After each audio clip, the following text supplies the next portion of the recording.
the biggest mistake people make is they focus on trying to get new people in their world when they have a deal, when they have money to raise, right? But the process needs to begin way before that. And once you start it, never stop it. You can have all the tools, all the latest tech in the world, but if you don't utilize it, it's never going to help you. It's like the greatest tragedy when somebody invests a bunch of money, never does the little bit of, Loom videos, customize these things, never does the little bit of effort required to get something out of it. And it happens all the time. It'll never stop happening because the nature of people is people are lazy and not good at prioritizing things. So on the other side of that, when people do execute, it really makes things a lot easier for them. Build their list better, get better relationships, get, people that it will jump on wait lists and all kinds of cool stuff.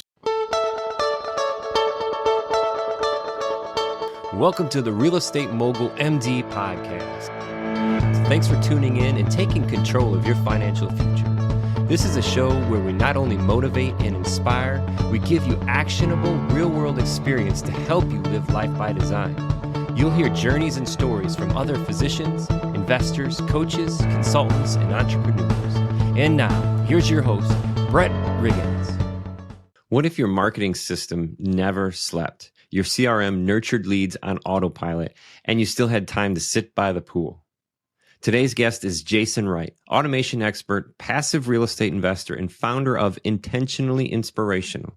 If you want to raise capital, build trust, and scale smarter, this one's for you. Here we go. Jason, welcome to the show. Man, how does it feel to be Jason today? Feels good. Thanks for having me here. I'm glad to be here. But yeah, man. Well, thank you so much. And again, on the scheduling thing, we had to flip-flop some schedules here, so I appreciate that. And you actually have the ability to flip-flop and move your schedule around just because the way that you've set your businesses up and the things that you do. So I love that. I want to dive into that. But before we get into that, talk about your expertise and your background. What's something in your journey that people don't usually ask you about but should? Yeah, I feel like people never ask about just like the mental piece to doing anything that requires a lot of work. The mental piece is so hard. And, we live in a highlight reel society. So everybody posts their wins and all this stuff they want you to see online. But a lot of people don't talk about their struggles. And on the other side, a lot of people don't ask about the struggle either. So I'd say that's one thing that most people don't ask about. It's kind of the struggle and the journey for sure. Yeah, I would love to dig into that because I'm living it right now. I'm sowing. I'm in this season of just sowing, and my head is down. And it's so difficult, that mental piece, Jason, is because you can put your head down and keep sowing, but you still have to lift it up in order to enjoy life. You have to enjoy the process, right? Yeah. Not live in this if or when then kind of world. When I get this, then I'll be that, right? Yeah. So being able to lift your head up in this journey. But yes, it is tough, man. Tell us a little bit about your background. You're not a doctor, right? You're not working on anybody, hopefully. So where are you at? What do you do, man? Yeah, so digital marketing from a really high level, it's evolved, right? It's heavily about AI and stuff now, keeping up with things. But I wanted to start a company where I was a motivational speaker. So the company's Intentionally Inspirational. And I thought I was going to encourage people to quit their 9-to-5. My instant struggle with that was, can I do this if I haven't done it yet myself? So I made sure to tell people I was on that journey. And in the process, very quickly, I realized I had no audience. Nobody read my blog and nobody heard my podcast because nobody knew I existed. So I learned marketing as a way to kind of help myself and then notice the demand for those same services from other people. So when I actually started making money with marketing, I was like, this is actually kind of fun and I'm actually good at it. So let's lean into that. So I started a marketing agency by complete accident, to be honest with you. So complete accident. What sparked your interest in entrepreneurship, I guess, in the first place? Like, you talked about being a inspirational person and kind of got a little imposter syndrome. Hey, how can I do this if I'm not doing, tell somebody else to do it if I'm not doing it myself. Yep. And then, going into entrepreneurship and then systems building. How did that What sparked your interest in that? Yeah, so really quickly, when I was 14 years old, my biggest passion in life was fishing. And I remember one time telling my mom, I'm like, hey, the new Bass Pro Shops Master Catalog showed up today. And she's like, we're not buying any more gear. And I'm like, you don't understand. You haven't seen the new stuff here. And she's like, you have more tackle than anybody I've ever met. So if you want more, you need to make your own money. I'm not buying more. So I'm at 14 and we lived in a cul-de-sac. So I picked up 3 neighbors as lawn care clients, and I made $75 a week, tax-free, and bought all the stuff I wanted to, and I never forgot that. So fast forward, went through high school, went through college, 7 years of corporate. I got to a point where I was like, I don't want to commute. I don't like getting up early. I don't want to do meetings about meetings. I don't like people telling me what to do. So I'm done. I was working for a family that was worth about $300 million a year. The owner had built 57 companies and was very successful. And I was like, if this jerk can do this, surely I can pay my bills on my own. So how do I build a business online so I don't have to commute? And the biggest thing I want is a little bit of control over my time. So that became my obsession, kind of an obsessive personality. And I'm a pretty smart guy. And I was like, surely I can figure this out. So that was the kind of the straw that broke the camel's back. And I did have to quit corporate twice, so it didn't work out the first time, but I was still determined to keep going until I got there. Interesting.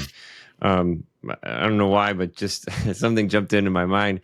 Oftentimes in the virtual world, we see pictures and we talk over video, but when we actually meet in person, things are different. And, kind of I don't know if there's the way you were talking there, it made me think, hey, meeting you in person is probably a little different. Cause I got a note here that you're 6'5", and you're right. When I see this in the video, I just don't see that. Right. So that whole virtual world was just a little bit different. That's a great journey, kind of jumping off. I was joking around in my mind also, say, hey, do you want to name drop that gentleman? But I'm not going to ask you that, just for fun. You've done a little bit in real estate as well too. So you've got these businesses, you're doing amazing. I can't wait to dive into those pieces because there's so much of the automation world that I love, and the products, the services, the systems. But you get a little bit into real estate as well too. You've been a limited partner in real estate deals. What led you to choose that path as opposed to an active role? Yeah. So I've worked with over 200 capital raisers in the real estate investing space. And once you build up that kind of relationship and network, you obviously have all the deal flow you can stand, and you kind of get educated on it. So I saw passive investing as a way to obviously not use any more of my time, which I don't really have, but to kind of diversify. I've got silver, I've got crypto, I've got stocks and bonds. I've got different stuff. So I saw it just as another opportunity where I didn't have to learn anything new. I don't want to manage real estate. I like the passive route for sure. So that's kind of how I got into it. Yeah, and it makes a lot of sense. I'm pretty tuned into that community. Like I said, the biggest piece is passive investor in 2 deals, but just so many clients in that space. Yeah.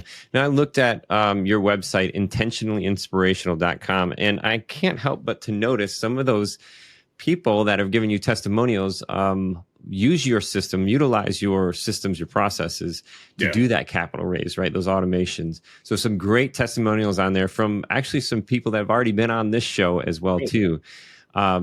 So you've got these relationships, which is the biggest piece in real estate, I feel. Yep. And you've got all this opportunity, this deal flow. Well, not every deal is a deal, right? Not every opportunity should be something that you go with. How do you vet these sponsors, or how do you vet a deal? Yeah. Well, when I was getting started, I didn't know what any of that meant. So it was like, let's look at the numbers, like probably most new investors. But now, if I'm going to invest with you, we gotta meet in person. Let's have a cigar and a meal together, and let me figure out who you are, because my best gift in the world is reading people, right? And it's just like a natural thing, kind of their vibe and everything. But if I don't believe in you, or I don't believe you believe in the deal, like nothing else matters. So for me, that piece, it's funny. I'm 43 and I feel like I'm 75 when I say that, but like that face-to-face interaction, like I really figure out who you are.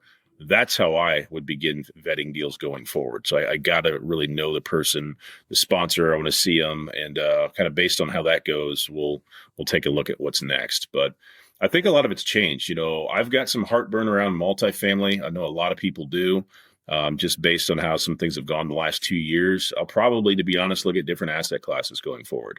So you live and learn. Yeah. Yeah. What kind of returns or impact do you prioritize? Is it cash flow, appreciation? As a limited partner, obviously time freedom is one of them. Yeah, yeah, not cash flow. I mean, it's kind of a standing joke. Like if you want cash flow in real estate, multifamily is probably not your asset class. Not now, anyway. So, just long term appreciation at this point. I'm young enough that if I want more cash flow, I can create a new offer and get more clients in the digital marketing business. So, Yeah. yep, So you look at more of that equity multiple as yep, opposed to anything else. yep, Definitely some, the heartburn that you speak of around the multifamily, lots of things happening.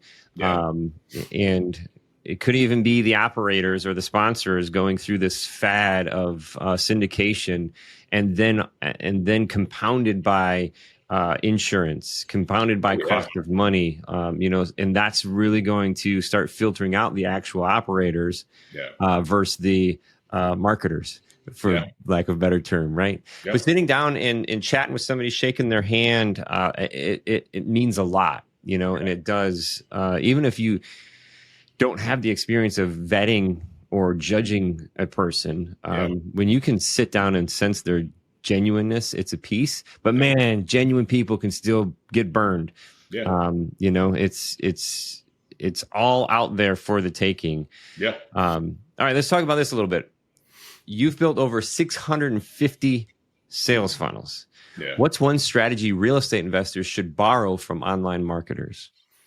Yeah, I mean, really, the way that I've been simplifying marketing lately, it's just building and maintaining relationships. That's it. So the biggest mistake people make is they focus on trying to get new people in their world when they have a deal, when they have money to raise, right? But the process needs to begin way before that. And once you start it, never stop it.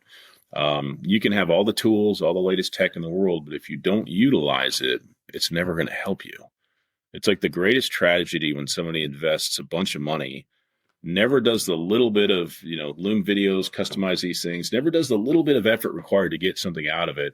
And it happens all the time. It'll never stop happening because the nature of people is people are lazy and not good at prioritizing things. So on the other side of that, when people do execute, it really makes things a lot easier for them.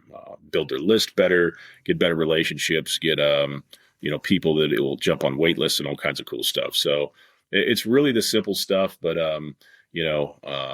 another thing I like is putting yourself out there on video, video lead magnets, webinars. Because even now, as you're watching me talk, and I don't know if your audience sees video with us talking or not, but everybody is judging me and kind of figuring out that know, like, and trust piece. And video is the great equalizer at that. I mean, face to face is the best, but video is a close second. So I think all that stuff's really important to think about. Know, like, and trust. That's interesting. Yeah. And you talked about kind of putting in the effort and this idea of maintaining relationships, know, like, and trust. Yeah. When we create these machines to do that, to do the follow-up, I've heard you say automation machine. What's it look like for somebody with multiple streams of income like real estate and digital business? What does that automation machine look like? Yeah, I mean, really, because like we're building a custom AI agent for our company now, and we're going to start selling these things as well. But really what it's going to do, it's not going to miss responding to comments. It's not going to miss emails. It's not going to miss the opportunities required to keep the momentum of the conversation going. Should there be a point where humans get involved? Of course, right? So it's not one or the other, human or AI. The partnership between the two is where the magic happens. So for me, if there's an opportunity to keep nurturing people, keep talking to them with text and email, and then it leads to a call or leads to something else, that's where I'll get involved. But that's really the big thing. So I want to put that out there because I feel like people think about it. I don't have to do anything, right? This machine will raise capital. It'll maintain you're not going to get a high net It'll worth fold investor. my clothes. Yeah, you're not going to get a high net worth walk. investor that never talks to a human. It's not happening. It's a lie. And sadly, I've seen dozens and dozens and dozens and dozens of capital raising clients go out of business because they kind of believe that lie. So there's got to be a human touch in there for sure. So that's definitely a common mistake, thinking that the automations can do everything. Yeah. What other common mistakes do you see business owners make when trying to automate their sales or lead generation? Yeah, they jump into invest in my dealer, buy my thing way too soon, right? It's like virtual door-to-door sales. If you show up at my house, you're dead on arrival to me. And what I mean is I'm not buying anything from you because you've pissed me off. I'll come to you if I want something, right? I'm not, my buying type is not, you're not going to direct response me into it. But if I get to know you and I like you and you let me blow cigar smoke in your face once in a while and we have a good time, I might say, what are you into, man? What are you doing? And that's the power of kind of that inner circle fireside type connection where people do business and invest with people that they like. So there's great value there. Yeah. Like, know, and trust. I think it just comes back to that for sure. It does. Yeah. Now, you've got a book, right? What's the name of your book? A Backwards Route to Forward Progress. It's been a long time since I've read it. So. Yeah, you looked up and read it in your brain. I saw you. There's a subtitle. Don't ask me that because I can't remember. It has the number 7 in it, right? It does. Hey, how do you apply that mindset when making investment decisions? Specifically, overcoming fear and limiting beliefs. Yeah, I mean, with investments, my number one rule for investments is never invest more than you can lose. And I think it's important because I've, unfortunately, and you probably have too, I've had conversations with people who have done some really silly things, borrowing money to make huge investments. The investment doesn't pan out, and then they're in a bad spot. So I think identifying what you're able to lose from that standpoint is pretty smart. You've got to do something, right? Leaving your money under a mattress or leaving it in a savings account like that by itself is not going to give you results you like long-term. So you just have to hedge your bets in an investment diversification plan that you're comfortable with. That's how I would apply it. Yeah. Kind of like overcoming limiting beliefs and like the fear, like so much of the setup. And I'm thinking of the investments. And I think everybody at some point goes through these challenging investments. And I'm thinking of one where I'm basically chasing around $100,000 right now on somebody that I knew face to face, that I invested with that same way. Now, granted, there are mechanisms in place, but it's still the time and the stress and, you know, and I got to chase this down for that same return, basically. But capital preservation, the biggest thing, making sure that it's there. Overcoming those things and those limiting beliefs, leaning on those around us is really important. Yeah. So do you have any advice for someone just starting to build a team or scale their real estate business? Yeah. The advice I always have is start with the end in mind. So what that means is start with the back end of the funnel. So get some kind of a CRM. There's some good ones out there. Active Campaign, HubSpot, Go High Level. They're all good. Start with that first. So you have a plan once people enter your list. Then if you want to have a website for, people to check you out, you can, but don't think your website is going to be this magic lead converting thing because it doesn't generally work that way. And then I would say if you can afford it, spend a portion of your budget on paid ads because with Facebook ads, as an example, you can get accredited investors in your list. And if you just rely on organic social media, you're not going to like the results. If you go post on LinkedIn to your fingers bleed a year down the road, you're not going to be completely satisfied with it. So even if you can spend $35 a day on Facebook ads, start working on getting some highly qualified people into your funnel, and you'll thank yourself that you actually have a growing, thriving audience. Very nice. Very nice. $35 a day. That seems like a lot for somebody that doesn't spend on Facebook, right? Yeah. But kind of a minimal when you are spending on Facebook. Yeah. And that's if you're doing it yourself. You want to hire somebody to help you do that. Obviously, there's a fee for that. But I mean, because I talked to somebody, this is interesting. It's probably been about 6 months, but she wanted to raise capital. So she got a CRM, got a website, and then she was paying somebody to post on her LinkedIn 5 times a week and then responding to comments, doing all the DMs. And after 9 months, she said, I don't have anything to show for it. I said, what do you mean? Like your network hasn't grown? She said, it's grown. I said, let me ask you a different question. How many calls have you booked from that effort? She said, 0. And I was like, how many email addresses have you got from that? 0. Mm-hmm. I said, do you see the problem? You're building your castle in somebody else's sandbox and you have nothing to show for it if the water comes in. Mm-hmm. So I think it's really important to be smart with the time and the money you do have. Now, do I think LinkedIn's the number one platform for people in this space? Absolutely. But you've got to use it correctly and it better not be your only strategy. That's the advice I would take. So. How are you scraping data then to get that? Are you a simple squeeze page or a form, or are you asking in the DMs for that information to then integrate with your CRM system? And for those of us that may not be accustomed to that acronym, client relationship management software, the CRM system that keeps it all together, and now the thing that automates everything as well too. Yeah, if you're still using yellow legal pads and Post-it notes, newsflash, there is a newer technology in town. And I think it's here to stay. What I would do from LinkedIn is I like to drive people to webinars. I love webinars. They're wonderful if you use them correctly, but webinars are like the best lead magnet ever because it's unique. It's completely unique. You can educate your audience. And then at the end of that, if they choose to do nothing, they're in your list like, you know what? I learned from this Jason guy. I'm kind of hang out and see what he's got to say for a while. Or they may jump on a call with you. Imagine that.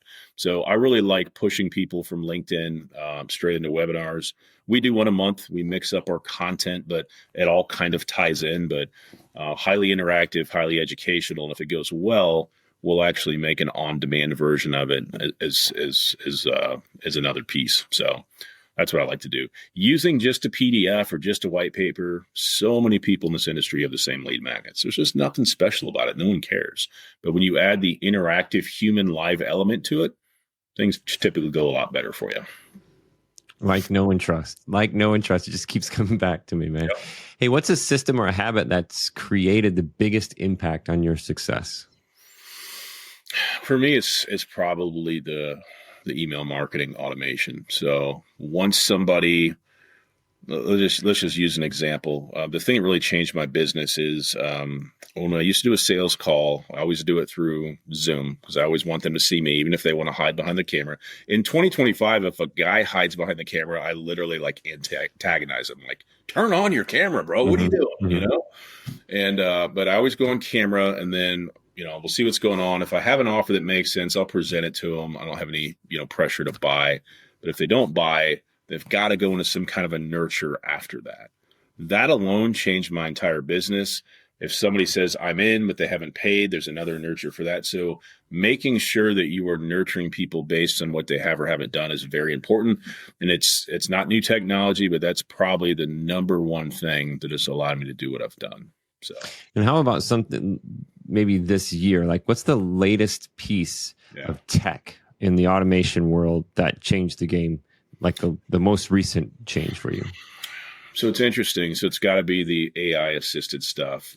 We've been pivoting in business. Like real estate investing as a niche is more challenging than it was 2 years ago. So we've had to expand our service offerings, expand our niche, but the AI assisted stuff, not only with ads, not only with copy, not only with offer creation, I think all of that stuff, utilizing AI, there's so much you can do with it, but just those little tweaks, getting the data, getting what people are looking for now, that type of stuff has been the differentiator for sure. So here's a fun question. What if I don't have anything to sell?